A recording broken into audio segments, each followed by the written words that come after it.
설신의 라디오. 안녕하세요. 저는 30대 유부남입니다. 얼마 전에 아내가 출산을 했습니다. 그런데 아내가 몸이 조금 약한 편인지라 입덧도 심한 편이었고 그래서인지 만삭 때도 유독 많이 힘들어 했습니다.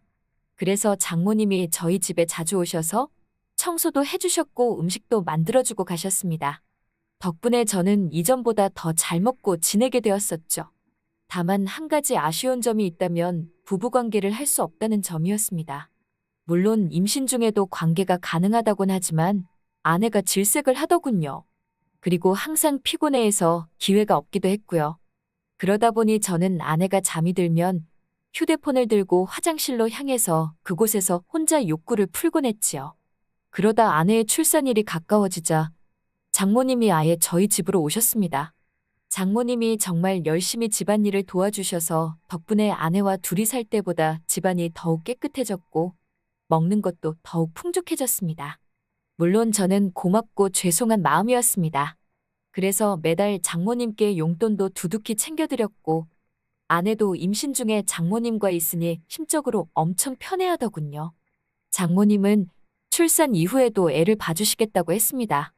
저는 안 그래도 된다고 말을 했지만 아내가 적극 찬성을 하였고 결국 매달 얼마씩 돈을 드리기로 하고 장모님이 도와주시기로 결정을 했습니다. 장인어른도 사별을 하신지라 안 계시니 별다른 문제도 없었죠. 그런데 장모님이 비싼 산후조리원을 취소하라고 하시더군요. 하지만 아내는 조리원을 강력하게 원했습니다. 조리원에 대한 기대감이 있는 것 같았습니다. 이윽고 출산 예정일이 다가오자 저는 휴가를 내고 대기했습니다. 그리고 진통이 오기 시작하자마자 병원으로 향했죠. 물론 장모님도 함께 움직였습니다. 하지만 아기가 빨리 나오지를 않다가 결국 첫 진통 후 거의 하루 만에 아이가 나왔습니다. 탯줄을 자를 때는 사실 얼떨떨해서 별다른 감정도 없었어요. 아무튼 그렇게 정신없이 아이가 태어나게 되었습니다. 아내는 병원에서 며칠 입원을 하게 되었고 장모님께서 옆에 있어 주시겠다고 하더군요. 저는 다음날 출근을 해야 되어서 집으로 돌아왔는데 혼자 집안에 있으니 뭔가 많이 허전한 느낌이었죠. 한편으로는 오랜만에 혼자 있는 자유시간이기도 했지만 첫날은 아기와 아내가 계속 신경이 쓰였죠. 그리고 둘째 날이 되자 슬슬 혼자 집에 있는 게 심심하더군요. 그래서 컴퓨터에 숨겨놓은 동영상들을 열었습니다. 아무도 없으니 눈치 안 보고 영상을 마음껏 즐겼죠. 그리고 아내는 병원을 나와 조리원으로 옮기게 되었습니다. 그런데 문제는 조리원에서는 면회가 제한적이었습니다. 가족이라 하더라도 함께 자는 것도 안 되더군요. 산모의 안정을 위해서라는데 어쩔 수 없었죠. 그래서 저는 장모님과 함께 집으로 오게 되었습니다. 장모님은 집에 오자마자 제 저녁을 차려주셨고 덕분에 며칠 만에 제대로 된 식사를 할 수 있었습니다. 식사 후에는 장모님이 빨래와 청소를 하셨고 저는 가만히 있을 수 없어서 옆에서 함께 도와드렸습니다. 빨래도 널고 쓰레기도 버리고 청소기도 돌렸지요. 그랬더니 일찍 집안일을 끝내고 장모님과 마주 앉게 되었습니다. 저는 감사하다는 말을 먼저 드렸고 장모님은 당연히 할 일이라고 괜찮다고 하셨습니다. 그리고 잠을 자려고 누웠더니 뭔가 허전한 기분이었습니다. 문득 동영상이나 보고 잘까 싶었지만 하지만 장모님이 집에 계셨기에 어제와 같은 자유는 이제 없었습니다.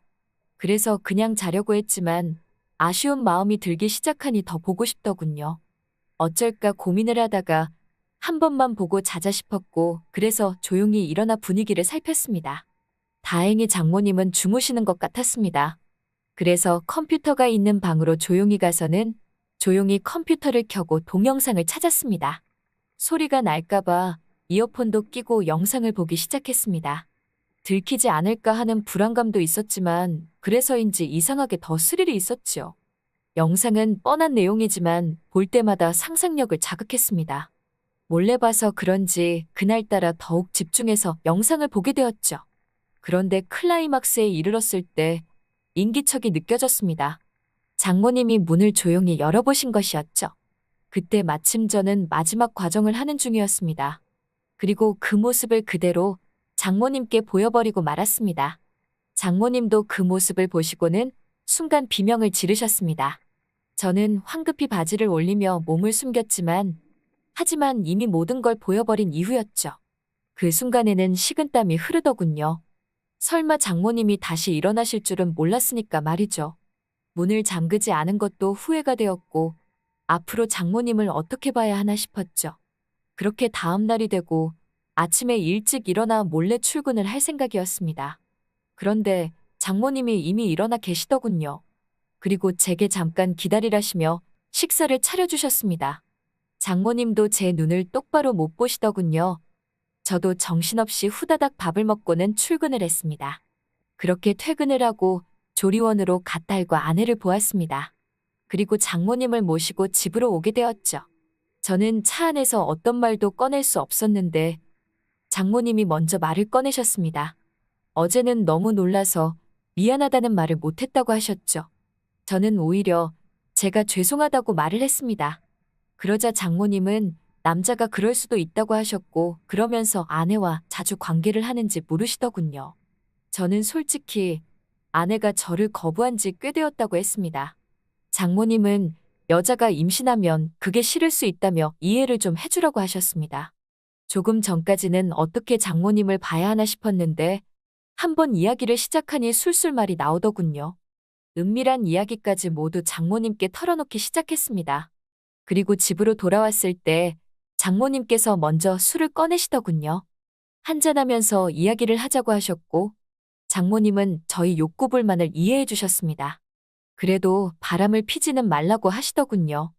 아내도 몸을 회복하면 관계를 거부하지 않을 거라고 하셨죠. 참기 힘들면 지금처럼 동영상 보면서 풀라고 하시더군요. 원하면 잠깐 자리를 비워주시겠다고도 하셨습니다. 하지만 저는 괜찮다고 말씀드리고는 술을 마셨습니다. 허락을 받았다고 해서 장모님이 있는데 쉽게 할 수 있는 일은 아니었으니까요. 오히려 장모님이 알고 있다 생각하니 더 부끄럽더군요.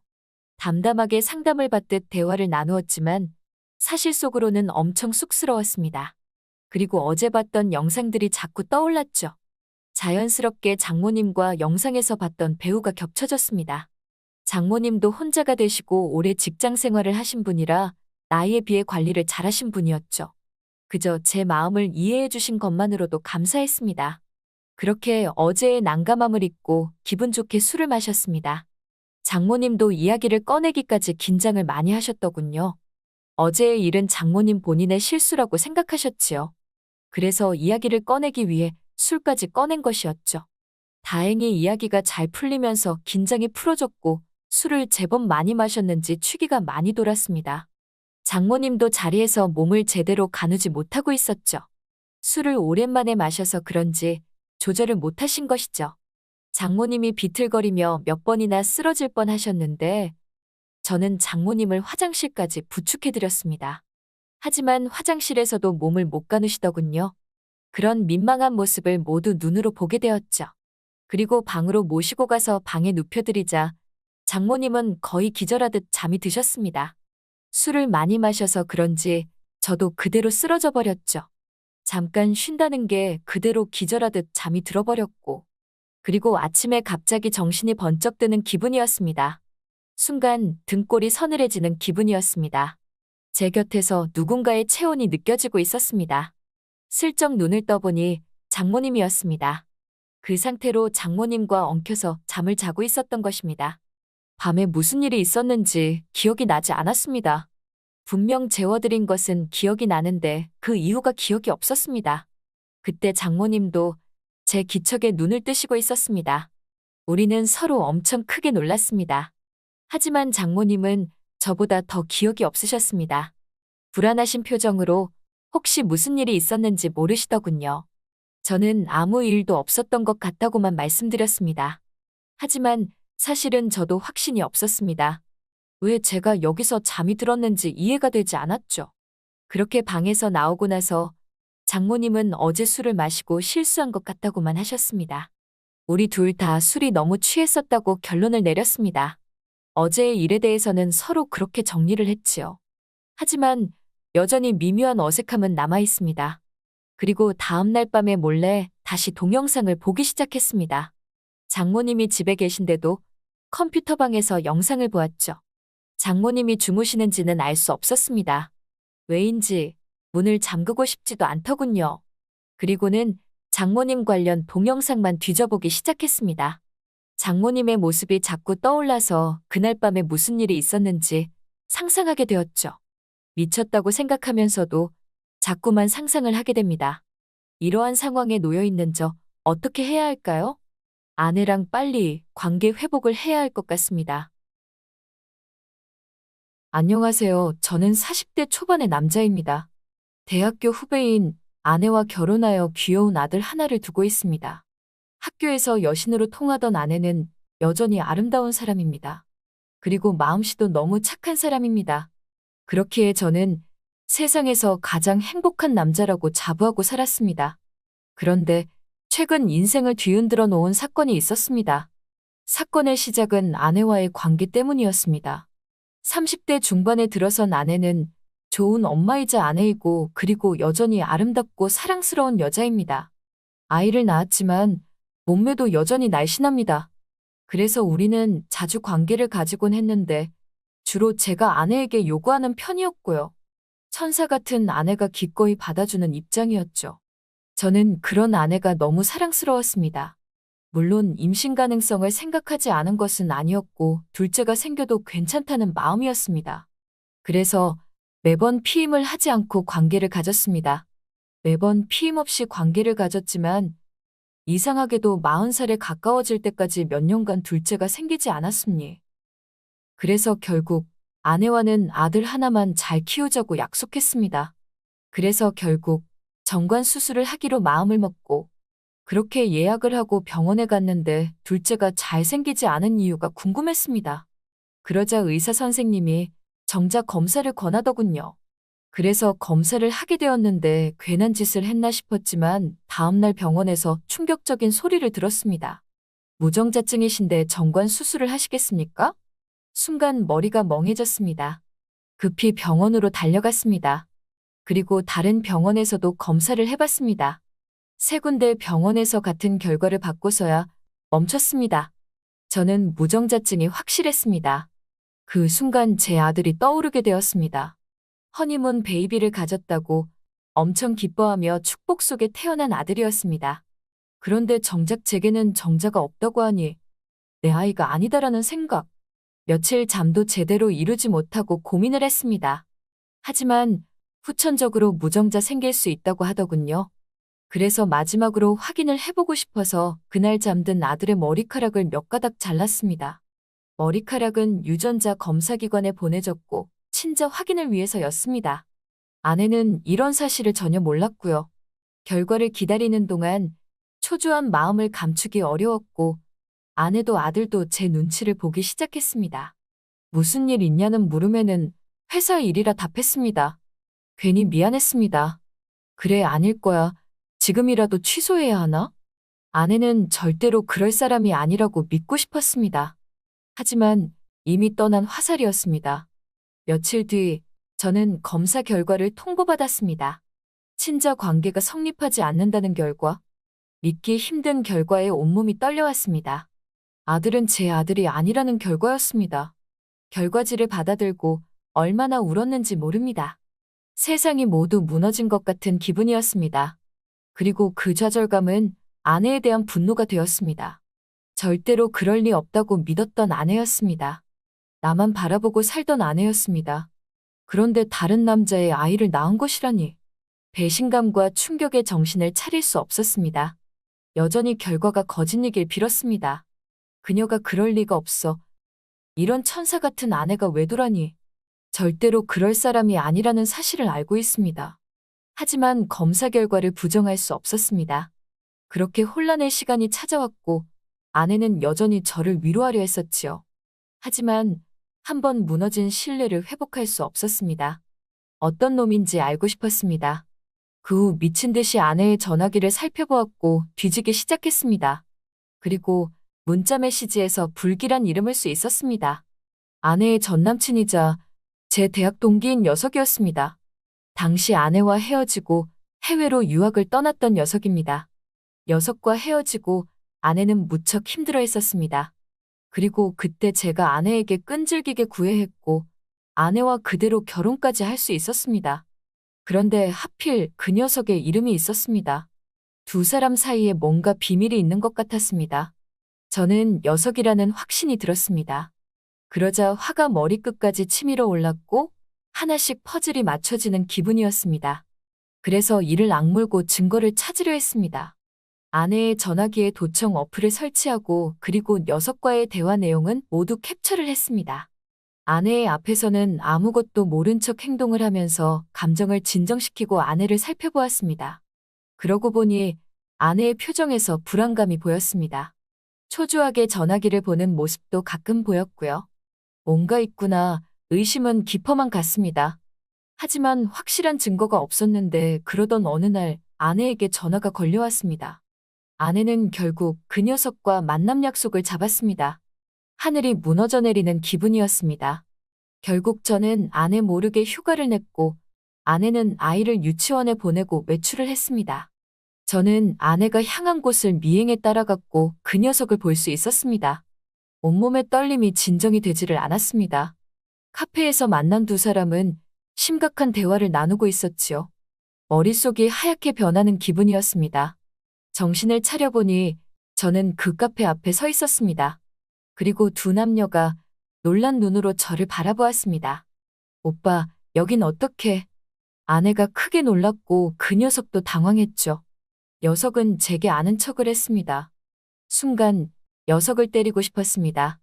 오빠, 내가 집에 가서 설명할게. 그냥 우연히 만난 것뿐이니까 오해는 하지 말아줘. 그 착한 아내의 눈에서 눈물이 떨어졌습니다. 그리고 애원을 했습니다. 하지만 저는 녀석의 얼굴에 주먹을 날려버렸습니다.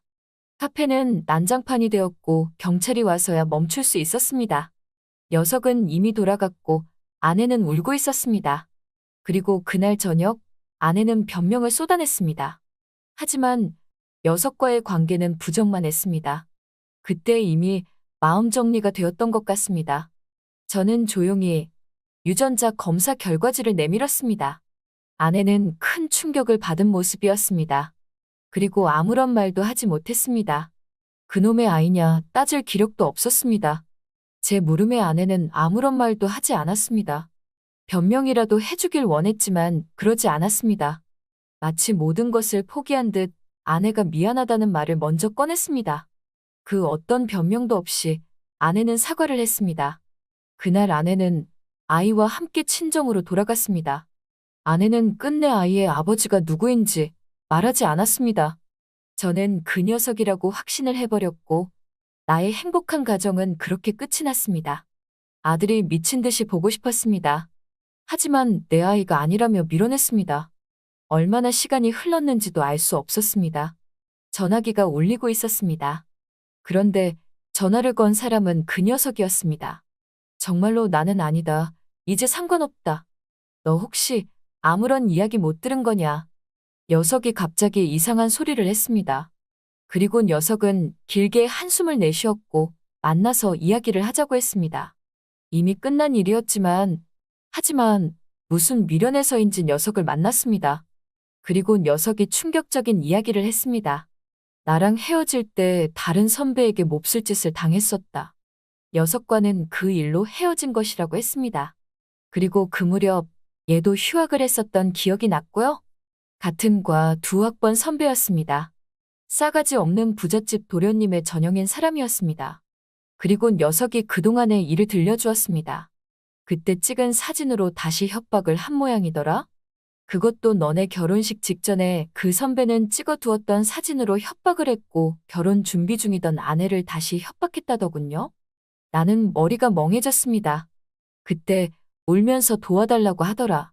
너한테 신부가 그런 일을 당했다고 말할 수 있었겠냐. 우리는 잠시 아무런 말도 하지 못했습니다. 그러고 보니 그때 아내가 저에게 파혼 이야기를 꺼냈던 기억이 났습니다. 하지만 제가 아내를 설득하고 달래서 결혼식을 마칠 수 있었습니다. 그런데 최근에 그 나쁜 놈이 아내에게 다시 연락을 해왔다고 했습니다. 아내는 도움을 구하고자 모든 상황을 알고 있던 친구놈에게 연락을 한 것이었습니다. 내가 봤던 그날도 그 문제로 상의를 했다고 했습니다. 심장이 찢어지는 기분이었습니다. 너랑 진심으로 잘해보려 했다더라. 친구의 말에 저는 눈물밖에 나지 않았습니다. 그간 아내에게 미안한 마음이 들었습니다. 아내 역시 피해자라는 생각이 들었습니다. 며칠 만에 아내의 번호로 전화를 걸었습니다. 아내는 아무런 말도 없었습니다. 흐느끼는 소리만 들려올 뿐이었습니다.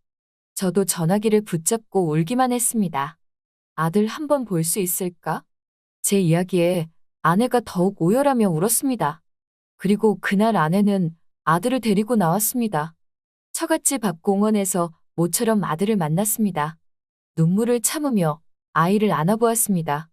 아내도 눈물을 참지 못하고 고개를 돌리고 눈물을 닦았습니다. 저는 그렇게 그 아이를 안고 한참을 울었습니다. 이야기 다 들었어, 여보. 미안해요. 아내는 고개를 떨구고 울기만 했습니다. 저는 눈물을 닦고 말을 했습니다. 여보, 이제 그만 집으로 돌아와. 아내는 선뜻 대답을 하지 못했습니다. 오히려 아내는 스스로 떠날 사람이었습니다. 그래서 이번에도 제가 붙잡았습니다. 집으로 돌아와, 우리 집이잖아. 아내가 다시 무너지며 오열했습니다. 나는 그런 아내를 다독여 주었습니다.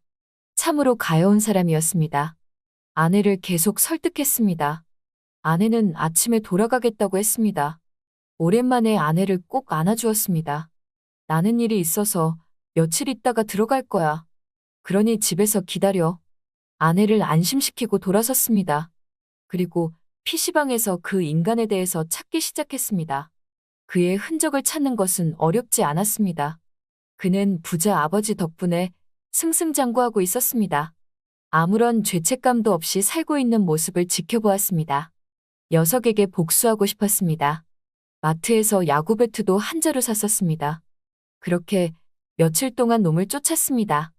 그리고 기회가 왔습니다. 녀석은 지인들과 회식 자리에 참석하고 있었는데 저는 가게 밖에서 놈이 나오길 기다렸습니다. 그리고 술에 취한 녀석이 밖으로 나왔습니다. 술에 취한 녀석이 저를 돌아보았습니다. 그대로 달려가 그를 처벌하고 싶었습니다. 하지만 마음처럼 되는 일이 아니었습니다. 제가 잠시 머뭇거리는 동안 녀석이 저를 알아보았습니다. 놈은 술에 취한 모습으로 손가락질을 했습니다. 너 이 새끼, 여긴 어떡해? 놈의 짜증 어린 표정이 보였습니다. 이를 악물고 야구 배트를 들었지만 하지만 바보같이 손이 덜덜 떨려왔습니다. 그때 놈이 옆에 있던 의자를 제게 던졌고 저는 놀라서 뒤로 벌렁 넘어졌습니다. 그런데 그때 그가 도망치기 시작했습니다. 저는 다시 쫓아가려 했지만 하지만 놈은 이미 저만치 멀어지고 있었습니다. 그는 근처에 세워둔 차에 올라타더니 그리고 그대로 저에게로 차를 몰아왔습니다. 상황이 역전이 된 것이었지요. 저는 겨우 옆으로 몸을 날려 차를 피했는데 창문 사이로 놈의 비웃음 소리가 들려왔습니다. 그리고 그는 그대로 차를 몰고 멀어져 갔지요. 너무 비참한 기분이었습니다.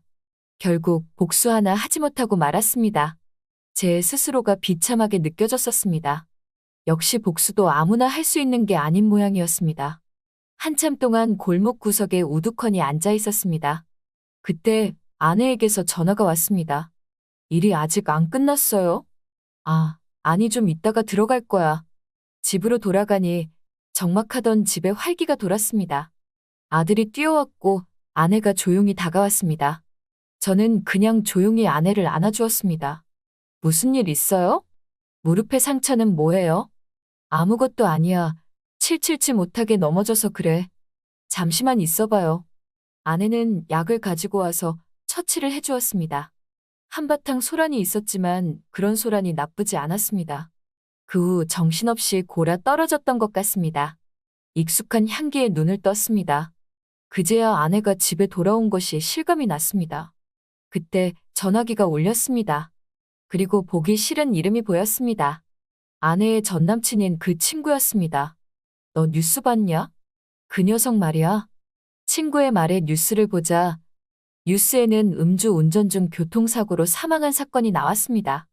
그리고 운전자가 바로 그 선배였습니다.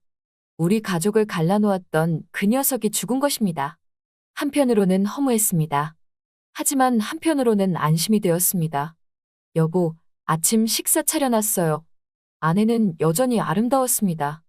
하지만 얼굴에 그림자가 드리워 있었습니다.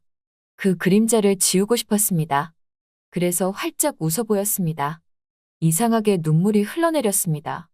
아내가 이상한 표정으로 저를 보았습니다. 여보, 그거 결과가 잘못된 거래네. 유전자 검사 결과 말이야. 아내가 크게 놀란 표정이었습니다. 내 눈에서 눈물이 줄줄 흘러내리기 시작했습니다. 검사지가 바뀐 거래. 그래서 우리 아들은 100% 내 아이래. 아내의 눈에서도 눈물이 쏟아지기 시작했습니다. 저는 아내를 꼭 안아주었습니다. 그리고 아내가 오열을 하기 시작했습니다. 그때 막 깨어난 아무것도 모르는 아들이 울면서 달려왔습니다. 우리 가족은 그렇게 꼭 끌어안고 한참을 울었습니다. 아내가 눈물을 글썽이며 다시 물었습니다. 정말이에요? 응, 이렇게 닮았잖아. 내 웃음에 아내는 더욱 크게 오열을 했습니다. 마음속에 수많은 갈등이 있었습니다. 하지만 스스로 잘했다고 말을 해주고 싶습니다. 저 혼자 무덤까지 가져갈 비밀입니다. 그리고 저는 지금 그 결정에 후회하지 않습니다.